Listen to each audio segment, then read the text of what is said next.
60 seconds to comply. I think you'd better do what he says, Mr. Kenny. You have 60 seconds to comply. This is minute 18. Part man, Part machine, all pod. This minute begins with a shot of Murphy investigating the steel mill and ends with him descending stairs. I usually write down the beginning and ends of this, but for some reason my first line was Murphy dunning through the mill. What does that mean? Dun dun dun Oh. dun Oh, dun, right. dun, dun. Copyright strike. I'm sorry, I'm rewatching this, and all of a sudden the Mission Impossible theme was going through my head. Of course. I have never seen any of those movies, somehow. Oh, fuck the movies. TV series is where it's at. Oh, yeah, I forgot it was a TV series before that. Yeah, because the movies are quite old now. It had Leonard Nimoy in it, and that was an unintentional Star Trek drop. Well, shit. That's exactly what I was hoping to spare you from. Wow! Already off to a good start. Now I gotta... Well, we were talking about Knight Rider before the show, and Transformers I haven't mentioned... Oh, no, I did mention Transformers. Sorry, yeah, we're doing it off air. It doesn't count. You look like crap. Fuck you, kid! Oh shit, what are we gonna do now? Anyway. I was going to say that this probably has one of the best edits in the entire film, as Lewis comes upon Joe, who is, to be blunt, urinating. Yeah, what's the deal with that? You know, are there no toilets here? Do they just go wherever? What does this place smell like? He's a bad dude. I'm guessing this is an abandoned old steel mill. It probably doesn't smell any different. Yeah. I love the pacing of this moment where it's like, you know, Lewis is creeping up. She sees the bad guy. Her whole thing has been the bubblegum pop, and you can see that it's in her mouth. And then she creeps up. The guy's urinating, and then pop, stop. Yeah, I love that she gets So his attention good. that way. The other thing I've got with this is every single time I hear this, the mind if I zip up, for me it's got the exact same energy from Blazing Saddles, where the sheriff goes, Excuse me while I whip this out. Yeah. So Lewis does not break eye contact. She doesn't break eye contact. Then she breaks eye contact, and then bam! She's Bam. defeated by BBC. yeah. She gets distracted, and then that's her one weakness, apparently, and then he tosses her over the edge. She doesn't get clocked with the BBC, but We are very mature professional podcasters. God, we're thirsty. No hetero, but yeah. So here's the thing. In the novelization, it actually is a little bit longer, and some of the dialogue's different. That's just given. Yes. But in the novelization, while he's kind of staring down Lewis, he actually gets what's called a blackjack, which is essentially a long black thing, usually made out of hard rubber and sometimes covered in leather. So technically, in the novelization, he does knock her out with a big black thing. Yeah. Huh. Well, there you go. Yeah, he just kind of just shoulder barges her and knocks her down. But she gets to back up again. Yeah, you're never going to keep her down. Yeah, exactly. I think she would have been able to kick more ass if she had, in fact, run out of bubblegum. Yeah, that's true. We all know that's the secret to kicking ass. Amateur move, Lewis. I thought you were better than that. Yeah, we might have to knock Lewis a few pegs down on the badass level there. I don't Can't know. believe it. Lewis. God. But, Joe does commit the cardinal sin of not checking the body. Mm-hmm. Maybe he was... Considering how much the novelization was to call these guys rapists, maybe he was saving it for later? Maybe. Ew. Oh, wow. that just took a turn. I'm sorry, viewers. That got dark. Yeah, it really does. Here we go. The novelization backs this up. Joe stared down the shaft. Maybe if the cop wasn't too banged up, he'd get to have a little fun before he killed her. Yeah. He smiled to himself, picked up a loaded shotgun, and headed for the stairway leading to the front door. Ouch! In the novelization, it sounds like, the Lewis thing was a little bit more brutal. Like, they had an actual fight and stuff like this, but I'm guessing at this point in the movie, they just wanted to just get to the juicy stuff. My other notes for this minute is the set decorating. So Lois enters in from the second floor, then she looks down and you see what we presume is the gang's living space. You got a couch, television, fridge, And it's one of those things that, since doing Movies by Minute, I'm aware of just how much work goes into making a film, specifically from the set design or set decorating perspective. You know, the moment you start filming anything in live action, you have to think about the logistics of, okay, where are we filming this? How are we getting That's all this exactly furniture? All of that sort of stuff. And, you know, if you would need this furniture to look new or old and busted up, or just it's the problems start piling up very quickly. Oh yeah, I mean that's it. All movies are made by compromise to varying levels. You know, while script is king for the most part, yeah, you know, if you go, I want this shot on the third moon of Jupiter at daylight and blah, blah, blah, blah, blah, it's like, well, we probably not in the budget to, well, shoot there, but we no idea what that looks like, so we're just going to shoot it nighttime in a factory. Everything's got to compromise to a certain degree. Just, yeah, logistics is a huge thing. In fact, the funny thing is, as much as we've previously talked about this being shot at the steel mill in Philadelphia. The interior where Murphy is killed is actually a different location. It was shot in Long Beach. So, yeah, Murphy looking down was actually in a completely different location, whereas the other stuff in the steel mill was all in Philadelphia. I wonder why they had to do that. It might just be one of those things of purely logistics. They might just not have had the space, or maybe there just wasn't a safe space to film that particular thing, and maybe the other location just didn't look good enough. It's on the exterior. Could be anything. Because that's the other thing is exterior and interior shots can sometimes be radically different places. But even though we only see the gang's living space for all of 5 seconds, I think it conveys a lot about the characters that it's useful information that you. Well, this might not be their living space as such, but it's definitely their hangout. It's just a hangout, the hideout sort of thing. Yeah. It's the safe room. You know, we've just done a heist. Let's hide out here until the heat's gone. I'm realizing with Tron Legacy, the main character Sam Flynn is terrible, underdeveloped, boring, but I'm noticing the set decorators more than any other department have done way more to convey his character than the costume department, than the writers, than the actor. No, the set designer. Yeah, his little like garage house thing says so much more. Yeah, like it's this. It looks like it's kind of hobo chic, and yet at the same time, that would be very expensive. That you get people to build you a house made out of 2 storage or shipping containers. That's a project. So now I know that Sam Flynn is an avid architect, interior designer, a douchebag too. But we knew that. But yeah, no. It's just, and he's on the river, like he's facing the water. He's loaded, clearly. Well, that's it. I was going to say is, I don't know how far through you are at Legacy at this point. Obviously, 18 minutes. You've talked about this. Yeah, and I think that's just a location is always a shorthand for the characters to a certain degree. Like the living quarters of a person is supposed to reflect that person or at least in media. So well, I think just if you were to look at my apartment and look at your place, I think it says a lot about us. It really does. Yeah, the neat freak versus the slob. The minimalist versus the maximalist. Yeah. Same thing, isn't it? It's a nicer way of putting it. Oh, I'm never going to publish a photo of my place. The funny thing is, I'm taking one of these people. I keep all the areas clean of a house except for like my bedroom. It's like my little like hobbit hole of not dirty but just stuff. It's like a dragon's nest. Yeah. Dragon's nest of DVDs. I don't sleep on top of them though because I might dent them. Want to keep them in mint condition, of course. Yes. Exactly. They're piled up in a place in the corner in this office.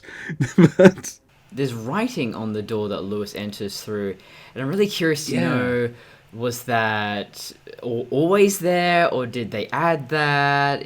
Why is it there? What does it say? We can't really make it out. In the last minute of the commentary is that there was just a ton of graffiti all over the steel mill when they got there. And some of it was from the previous workers who had been fired or let go because of the mill closing down and stuff like that. So, because it's not just a tag, it's definitely saying something. It kind of looks like it's saying happy birthday, 'cause this is HA and then it's cut off, and then below BI something something. So it's, yeah, Maybe it's wishing the steel mill itself a happy birthday. maybe. But wouldn't that be something if you graffitied this building and then you saw RoboCop and then you were like, hey, there's my tag? That would be amazing. It has to have happened. Well, how's this for a segue? Speaking of happy birthdays, even though this comes up later on in the novelization, because I have proceeded in reading it a bit more since the last time we spoke, I think I found an actual date that this movie's set in. Also, it was my birthday day before yesterday, so speaking of... Oh. So by the time this comes out, you'll be older by about 2 weeks, so happy birthday for 2 weeks and a day ago? Yeah, this is my birthday month at least, yeah. So, if that time's right. 29 years. My God. Oh, God.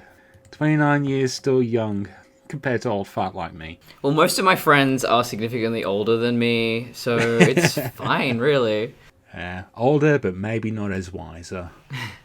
Exactly. This is deleted, obviously, from the movie. This is just a bit of media break fluff. This is Media Break. You give us 3 minutes, and we'll give you the world. That's in the novelization. I'll read the bit. It's revealed today by doctors at the Texas Clone Institute that Hollywood immortal Sylvester Stallone died yesterday doing an unsuccessful brain transplant. A longtime supporter of bioengineering, Stallone was 97. His last film, RoboCop 38, Old Blood, will be released posthumously next month. His last film, Rambo 38, Old Blood, will be released posthumously next month. Wow. So it's sort of like Futurama. He was going to be ahead in a job, but he didn't make it. Yeah, but it does give Stallone an age, 97. So if you add 97 to his birth year, which is 1946, I believe, we get the year 2043. Whoa. Canonical. Canonical. It's in the novelization, so it has to be true, apart from all the things that it isn't. So if this was in the original script, which we could presume it could have been, then the writers had thought that this happened roughly 80 years into the future.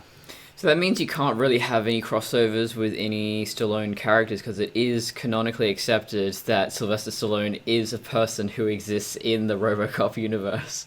Yes, as strange as that is. I love when you break down the rules of, you know, how Marvel and DC, all the movies are supposed to be connected within their own universes. Yeah. But yeah, when they do, yeah. Yeah, when they try to. But yeah, once you start thinking about the logistics of that, you just go, okay, hang on. This one reference throws everything out the window. Okay. Well, this is also one of the favorite gags of that great piece of cinematic masterpiece. I'm trying to think of the name. Last Action Hero, where the gag is in the universe with Jack Slater. Yes. God, it's been a while. Yeah. In the fictional universe, in the movie universe, that's also fictional. Sylvester Stallone was Terminator. Yes. And apparently he was very good as in the role. I mean, yeah, that's just a gag on the whole Stallone-Schwarzenegger relationship. But of course, you can't have Arnold Schwarzenegger be the Terminator in a movie universe where Arnold Schwarzenegger is also a person, but then you also get the fact that they come into the real world, and then you have an Arnold Schwarzenegger plus the Jack Slater. Don't know, I've gone cross-eyed. It doesn't matter. Just tell yourself it's a movie and you really should relax. Yes, okay, Mystery Science Theater 3000. La la la. I must be, I'm a little bit worked up because I saw Wonder Woman 84 today. 84. I watched this. It was not 80s enough. I watched the prequel to 1980 to Wonder Woman 84, which was Wonder Woman 83. I mean, it was fucking confusing. That was bad. I really loved the film. I thought it was brilliant.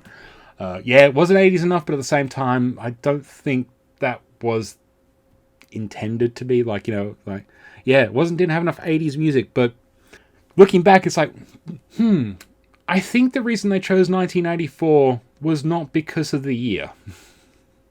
A lot of it's to do with the idea of lies versus truth. Oh, right. Yeah. It's almost like doublespeak is a thing.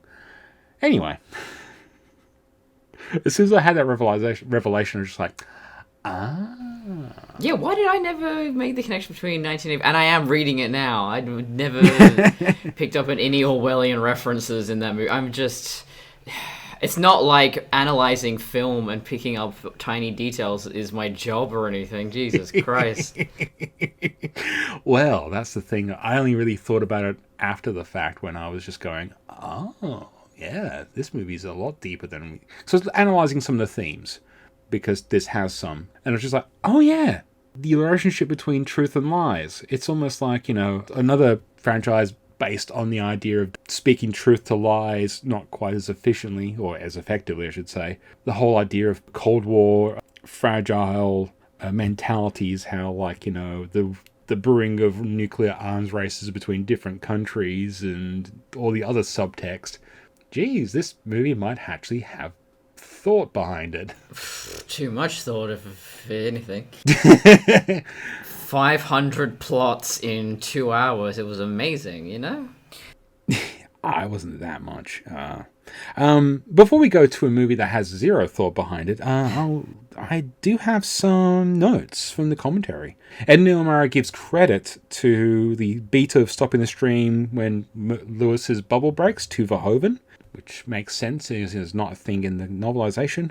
However, they do make a note that Lewis's body double for the fall, specifically the shot where Lewis is falling from the rail down, Nancy Allen did the fall onto the boxes, because you see her face. The fall itself was done by the stunt coordinator, Gary Combs.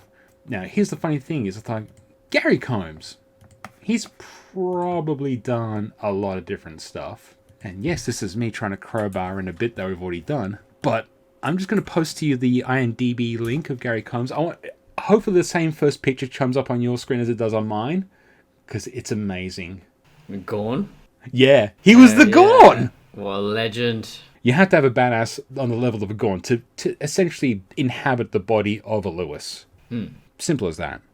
Oh, the other thing I wrote down is Lewis has the higher ground. Also, this dude was in bloody They Live, so it's all connected. Yeah, it looks like he stopped working in 2009, but he's been in stunts since 1962. So yeah, that's a long ass career. 40 years as a stunt double. Yes, he's probably in attractions somewhere, not being able to completely move for jumping off buildings for that long. That was going to be my crowbar Star Trek reference, because I thought that was really interesting. But one note I did make. It's interesting when you think about it, that Lewis is going up, but Murphy's descending into hell, perhaps? True. Maybe something we can explore in the next minute, although I believe the next minute is the confrontation between Emil and Murphy for the next time. I just want RoboCop to show up. I'm so eager. No, we've only got a few more minutes, because okay, let's check the database. I mean, I have to say that this whole movie is great. Even before we get to RoboCop, all this stuff is interesting and compelling and stuff, but I don't think it really gets going until you've got your titular RoboCop. Yeah, we need the robots cops to really... Sorry, I had someone ask me, a woman probably in her 40s or 50s, I don't know exactly, but she asked me what titular meant. It's the title. It's in the word, lady. I don't... Yeah, they're probably going... So it's the person with the biggest breasts. Yes, clearly. I was talking about Alien. We were talking about Alien and Prometheus and all that, and I was saying, the xenomorph. And she's like, what's a xenomorph? Oh, the titular alien. The what alien? The titular... Okay, yep. Like the title. Not like titular like RoboCop's amazing boobies in Alpha Commando. Why are your boobs so big? They're not boobs. Well, you got to fit the printer in for starters. That you got to have the print head. It's got to go left and right. It's got to have a feeder. Holy Jesus! So yeah, here's the funny thing: is we've still got about 6 minutes until we finally get our first glimpse of RoboVision. It's still gonna be a couple more minutes after that when we get RoboCop himself. Goddamn. So we're getting close. Do we want to move on to gaslighting RoboCop, where there are already cyborgs? Alex, how do you feel? I feel fine, Dr. Norton. Do we have to? Yes, I know. This minute begins with a close-up on Robo Legs and ends with a up. Said it too fast. Anyway. Robo legs. Ooh, Robo Legs, yeah. kinky. This minute begins with a close-up on Robo Legs and ends with a close-up on Robo Hands. Ooh, we got all the body parts. Woo! Yeah. We are introduced to Gary Oldman's character, Dr. Dennett Norton, who specializes in cybernetics. There we go. Not it's all a reference to Morton. I know. To the point that I thought they were supposed to be related. I think you did too, but no connection there. No, that's it seems to be a running thing in this movie where there's absolutely no connection to anything in the original movie beyond names. Just realized my fan was running, goddammit. Speaking of themes, my one note is... Relax, don't do it. When you wanna. Come on, Eileen. So, costume note is that Gary Oldman is, he's a doctor, so he's in his typical white lab coat, but they have gone the extra step, and there is a subtle grid texture on there, and I think it's those little details that really make something look more professional, look more expensive. Yeah, this is, on a production level, this is a really well made film. Yeah, there's so many blockbusters like that are really competent. Like every other department, I should say, is really bringing their A game. But then, just not the scriptwriter or the director or the actor. Exactly. Yeah.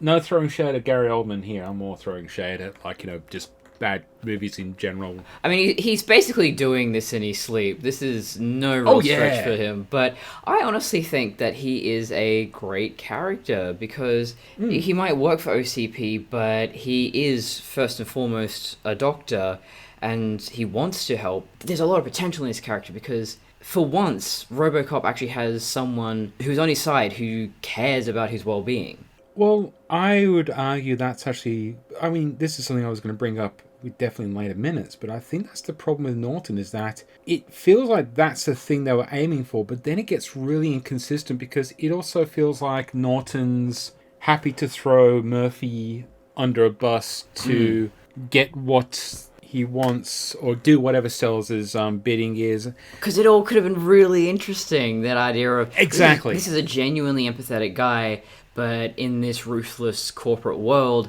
even he is going to be forced to do things that he's not comfortable with. And I think that's the problem with a movie like this, is that it wants to inject that stuff into the movie, but it never follows through. And we never actually see that moment when Norton... Why don't they just call him Morton and have done with it? A friend of mine does the Tron podcast, chronologically speaking, and he keeps calling Stark, so, Yeah. It happens to the best of us.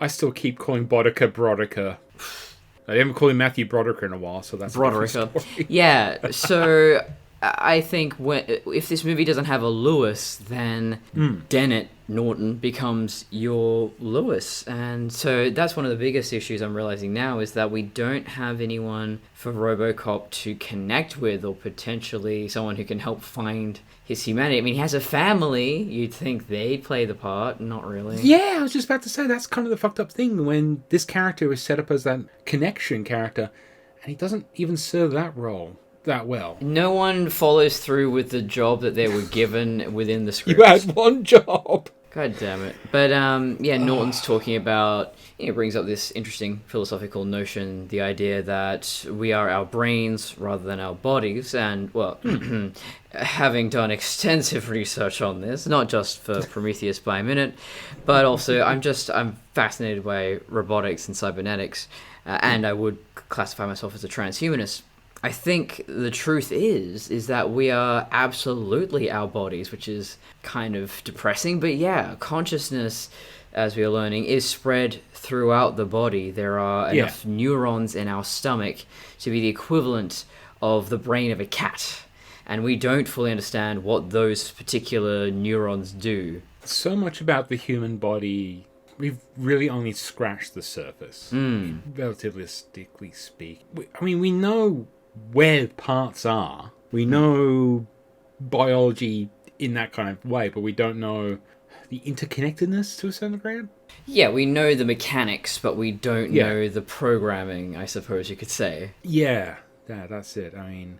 It was like, okay, that's the fan, that's the CPU, that's it, but what is it actually, how does it do what it does? I don't know. Why is the mouse on the wheel so important? I don't know, but if we get rid of it, the whole thing falls apart. Exactly. I believe that's actually something from, like, Terry Pratchett, like, sounds like the computer hex. Yes. The computer hex is like this ever-evolving mechanical computer in the disc world because there's no electronics. Yeah, and right. yeah, it's one of those things like someone put in a fluffy toy into the matrix or components. It serves no purpose, but hex will shut down if someone removes the fluffy toy. Because magic. There's a book called Intelligence in the Flesh by Guy Claxton that explores this very issue of brain and body, and we just don't understand consciousness at all. But the more we learn, the more it seems to be a full body experience. So, I mean, putting machinery into our body, that is so profoundly unnatural. There are so many technological hurdles to overcome. It's not something the body wants in it. Rejection's a huge issue. Losing a limb isn't so much of a big deal, but RoboCop himself presents this extreme end of that scenario. How much can you remove before a human is no longer human? And not even in terms of, what do we classify him as, but does Murphy lose his proprioception? Does he lose his ability to respond to stimulus correctly? I mean, he doesn't have organic skin or a stomach or an inner ear, maybe. Would it just be a full body phantom limb all the time? Would his metabolism malfunction? Would his immune system fall to pieces? I don't know. We don't. Yeah, no, that's exactly it. It's like how much of the mechanical... I think this is what I was alluding to earlier on in some of the earlier minutes, is like, realistically speaking, ideas of the mechanics of this machine probably only needs a small amount of parts of a human component. Like, essentially, if you just basically see the brain as the CPU that could process this machine, then you don't need most of the other biology, except the biology that needs to steer the thing. It's like a car. It's basically, to serve the brain. So, like, does the brain need blood? Yes. What we need is a heart. Well, but what we live in a universe that has a mechanical heart. In RoboCop, we can say, yes, we do have that. Yeah. You get to pick the heart. So then we have this thing of like, okay, so you just... I hear the Yamaha's pretty good. Yeah. So all you need essentially is a reservoir of blood to circulate to the brain. All you need is the exact amount of blood that will help circulate the brain. Yeah, how oxygen, do you oxygenate the blood? Nutrients. You need a lung. Yeah, so therefore we need to keep lungs. But what if we have a mechanical device that can do that? To give props to the remake, RoboCop does still have his lungs and stuff like that. They really did think it through, and when we get to that minute, I can't wait to get to. I think that's one of the best minutes. They really did think it through, except for that hand. We'll get to that when we get to that.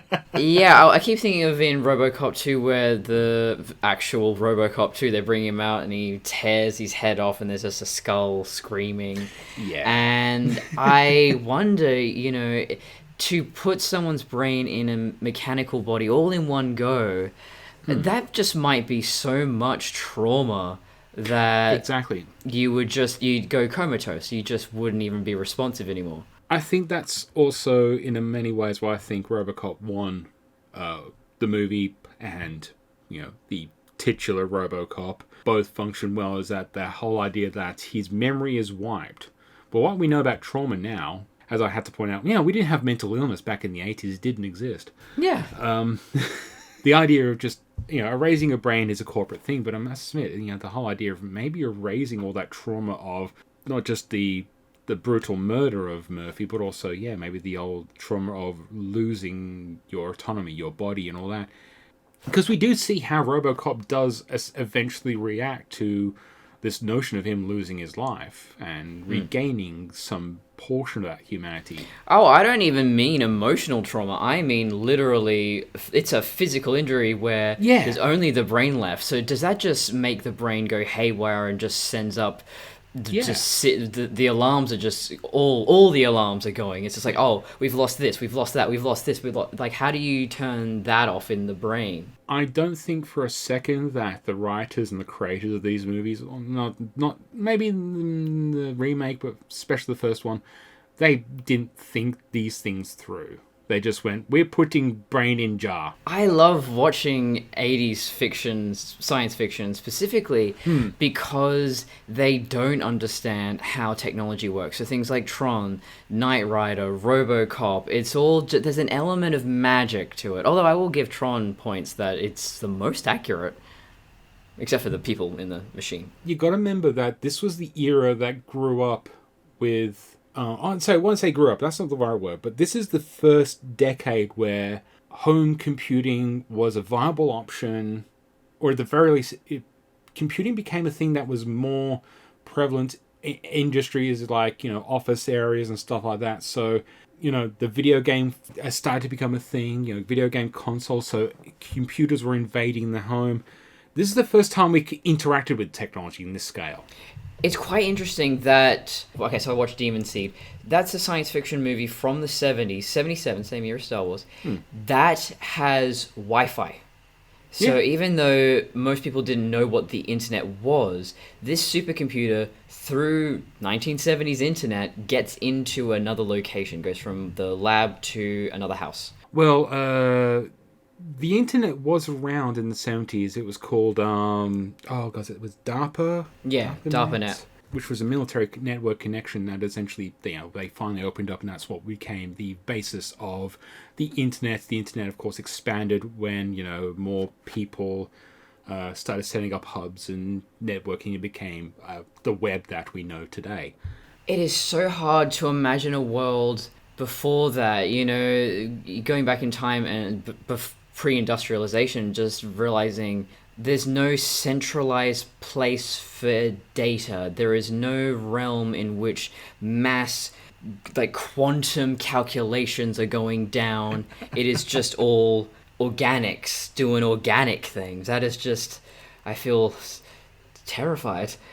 I guess this is the 10-year gap between us speaking, but yeah, I can imagine a time before the internet, because I did live it, and what was it like? I'm not trying to it was very boring. No, a lot harder to get access to porn. Yeah. That is true. Because I was born in 1992, so we always had a computer in the house. You were a babby, basically, when the internet was just starting to get into the home. Yeah, I mean, retro games to me would be PlayStation 1. Like, oh, you mean Crash Bandicoot, Spyro the Dragon? That's vintage. So, yeah, no, I completely grok the whole concept of, wow, how could you live like this? And part of me is just like, have you ever turned your mobile off for a day? It's like that for a few years. Oh my god. You just made me realize I have never been without my phone since I got this... Yeah, no, there's never been a day I have been without the internet or without my phone. Like, it's an extension of me. I'm a cyborg, basically. Yeah, no, I am not a Luddite.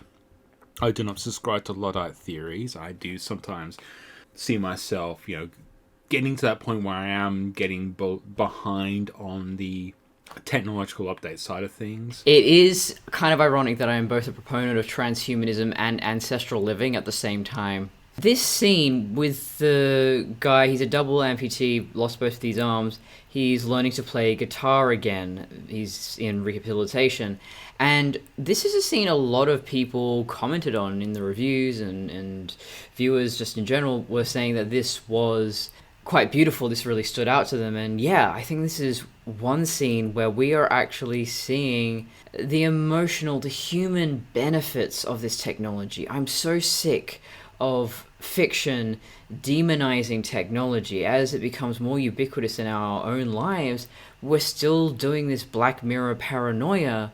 But look, here is a scene where technology is allowing someone to resume the life they had before, and frankly, anything to the contrary is ableist.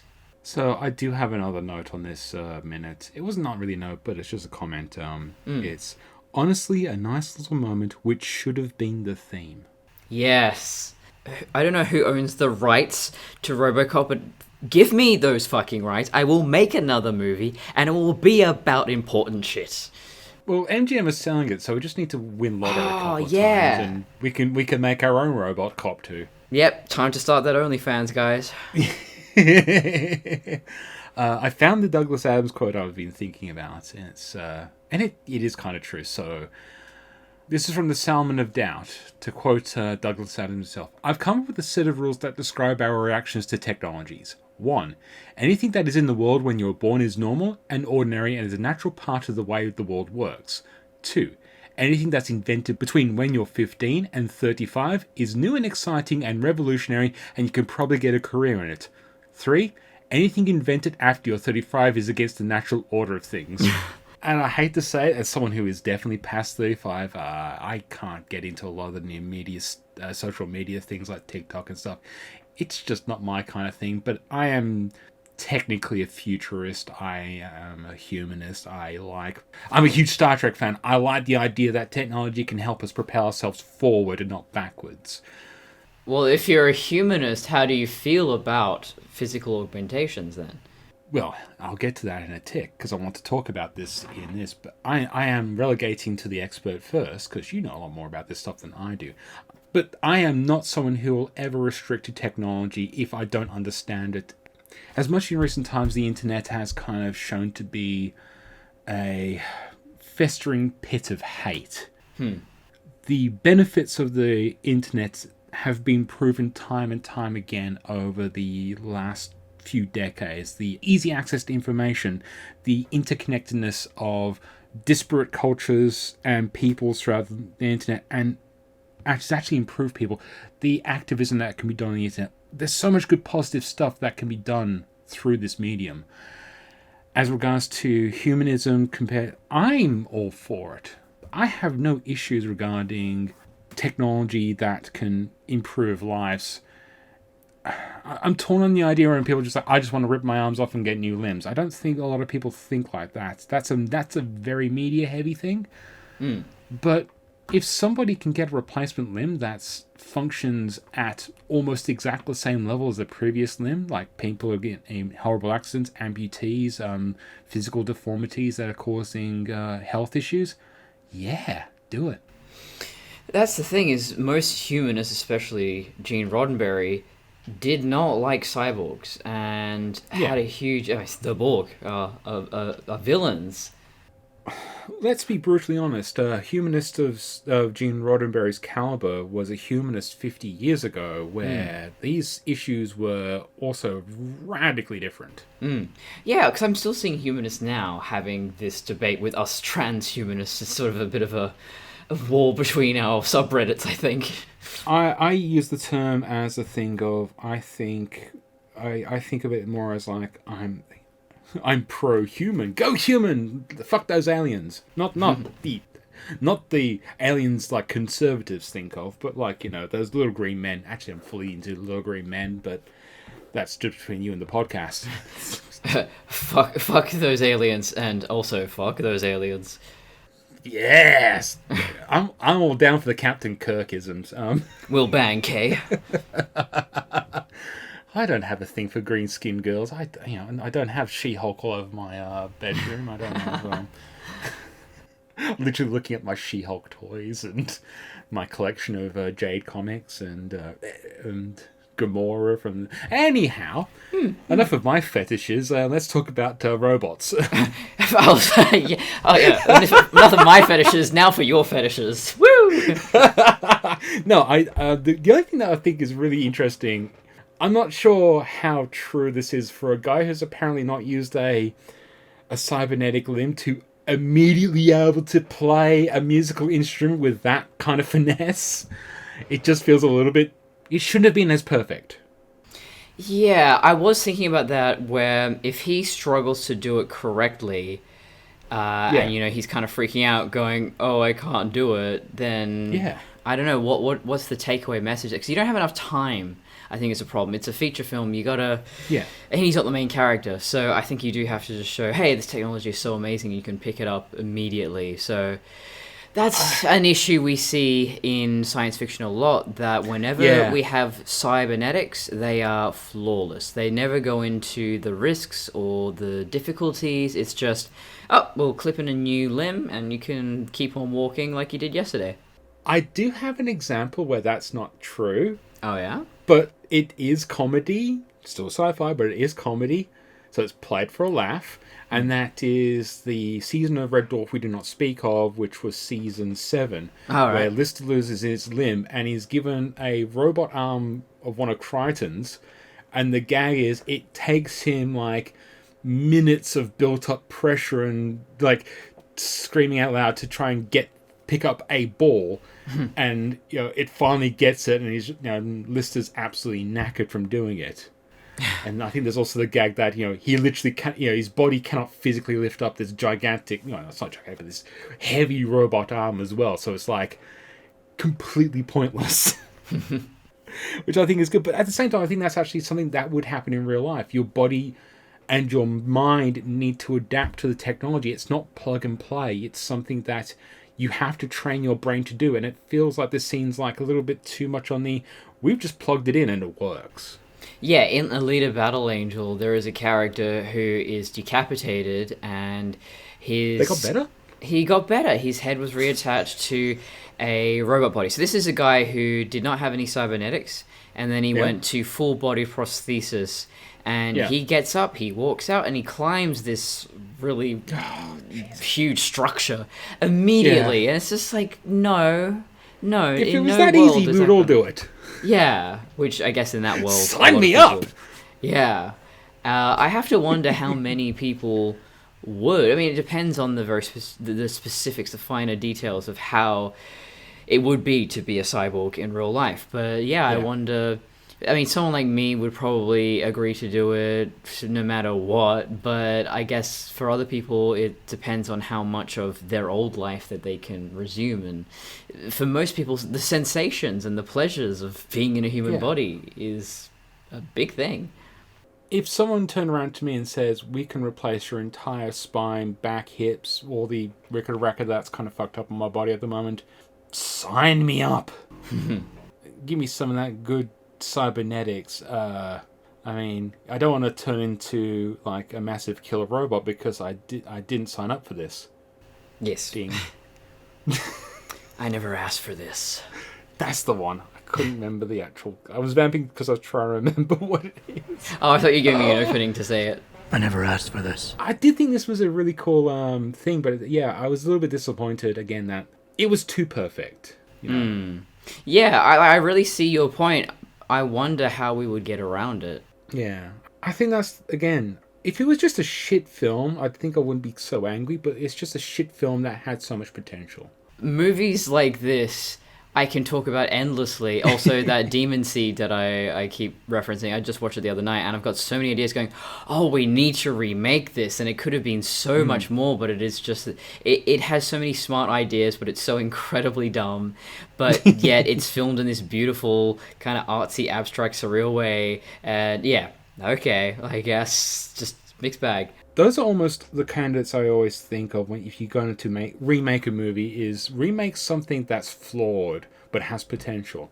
Like, don't remake great films. It just never works. No. Remake the flawed stuff. It's almost like if you got like a flawed robot and then you re-engineer the parts so then it works flawlessly, which is a great analogy to the robotism stuff in this movie. That segue, I know. You can fix things. You just don't have to keep remaking the good stuff. We have the technology. So, I haven't never watched The $6 Million Man. Maybe I should do that.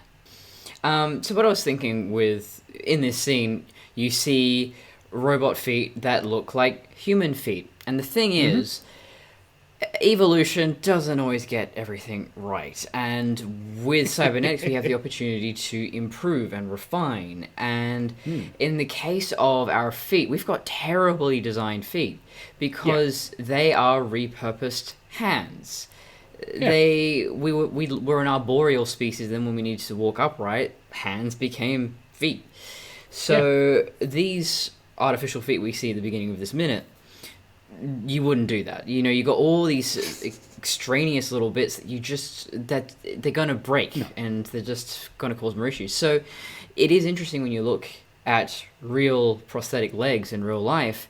None of them look like real feet because they don't need to. And well, the only ones that look realistic are like, you know, the solid prosthetics, you know, so the foot, it gives the illusion of being a real foot. It's a solid piece. It doesn't have movable toes. It has a ball joint and stuff like that just for movability. It's a glorified peg leg. Yeah. But what we see, especially when you look to sports, you get like the kangaroo spring style ones where it's like, it's actually, an actual, what are they called? Cantilevered spring. Let's look at what they're actually called because I don't know. Like a suspension spring. Yeah. Yeah. And they are designed that to give the person using it basically the maximum amount of push to the spring to get off the ground. And they're spectacularly good at making someone with no feet run very, very quickly. Yeah. Yeah, I mean, you look at them and you go, well, why would you not want that instead? It's just so much more efficient. And as I was saying before we started recording, I think that I want to see that particular arms race. You know, it's not about taking all these performance-enhancing drugs, but actually modifying the body. And that, that's fascinating to me. Well, now I think about it, we are seeing that in regards to biology, like genome, not like genome hacking, but we've got like was it CRISPR, which is what people have been using as a way to hack their DNA, for lack of a better term. Yeah, biohacking. Yeah, biohacking. I haven't looked into it in a while, I'll admit, but last time I looked into it, it seemed a little bit dubious that it's actually that effective. Yeah, people have been able to do minor modifications, but it seems like they have to continually do it, and it's very underground right now. Everyone seems to be fixated on the lowering their myostatin, which is I believe it's a protein that tells the body when it's built enough muscle. So, for example, you look at apes; they are naturally so muscular, and it's not because they're bodybuilding; it's just because they have low myostatin. And the same thing, you see that with that kind of double muscling they call, or sometimes triple muscling. So you see dogs or cows that are just ripped. They've done it to mice. So how can I gene hack to get rid of all this flubber again? Lots of sorry, that's just... No, so to burn fat, that's a whole other process which you can bioengineer. But yeah, as someone who is all about ancestral living, I have to wonder, well, instead of, replacing your back because you've got chronic inflammation, why not just fast? Why not... go on a more ancestrally appropriate diet? And I think that's going to be a huge debate in the very near future where it's kind of happening right now where, you could sort your anxiety and depression through natural means, or you could take medication. But not all medication works for some people, and not all natural medication works with other people as well. It's almost like our biology is so fucking crazy. So that's what I'm trying to say, is that we can't even make an accurate diagnosis to really know what our bodies need. So I would always go with, let's try working hard, doing the natural thing first. But for some people, they're just not going to do that. They just do not have the motivation to do it. In this economy? In this economy, no one has the motivation to do such a thing. So all of this is just so... fascinating, and to think a stupid movie like this can inspire discussion like that. Especially when it's unintending to be, because it's more interested about criticizing Obama-era administrative things on drone strikes. In a RoboCop movie. Drones, who gives a fuck? Who gives a fuck about drones? Well... whoever wrote this movie, because apparently it wasn't actually... So I read that it was Ed Neumeyer and Michael Miner that wrote this thing, but apparently it's someone else actually re-edited the movie. Oh, so maybe there was a good script at some point and they just butchered it? I have no idea. I was doing a bit of research for RoboCop. I came across a random article praising the remake over the original, and because they go, okay, I'm going to read this. What is the good thing this person wants to talk about? And it was mostly just like, stop hating on the director. stop being a hater. It never actually told the reader what was good about the movie. It's just, stop hating on this thing because I like it. So that was useful. Yep. And maybe we should probably stop the hating, at least for this episode.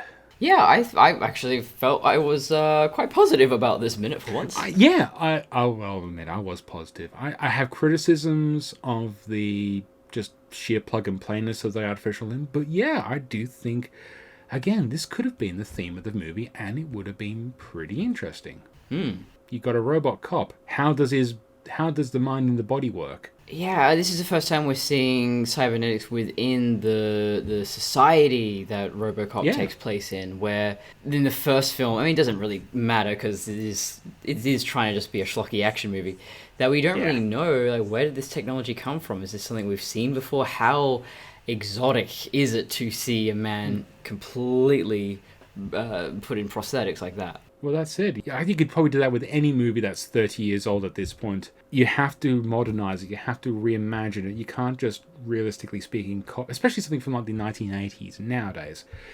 You just can't have that kind of dumbed down level construction, especially if you want to make a social critique. And I think the critique just falls flat in this movie. That's ultimately one of the biggest failings I think about it. The theming is wrong, the critique is wrong, and it's just not interesting. Yeah. But good, positive cyborg human parts integration on the whole. That's a tick in this movie's box this minute. Yeah. I don't want to end on a downer. Let's be positive. Yeah. We hate on this movie enough. Let's be positive. Give it its due where it actually does earn it. Yep, and we've still got plenty of minutes where it doesn't. Exactly. So where can the lovely viewers find you? You can find me on traviandesigns.com, Travian. I've just finished Prometheus by Minute, thank God. So that's on Alien RSVP. So you can find that on Alien Prequels by Minute. So that's Prometheus and Alien Covenant. And I do have a YouTube channel, which, so I've been going by Connor this whole time. So I was a trans man for 5 years, and now I'm detransitioning. So if you want to know about that whole damn story, that's over on Courtney Colson on YouTube. As for this bloated sack of meat that requires some cybernetic upgrades, you can find me on Fandom Crossing. Just look for the YouTubes and the Simplecasts, the Googles, the Apples, the Spotifys. I do have Patreon and all that gunk, but just like, share, subscribe this stuff. Please give us reviews if you like us. Please give us reviews if you hate us. Anything to fill the beast that is the algorithm. And until next time, Robocock.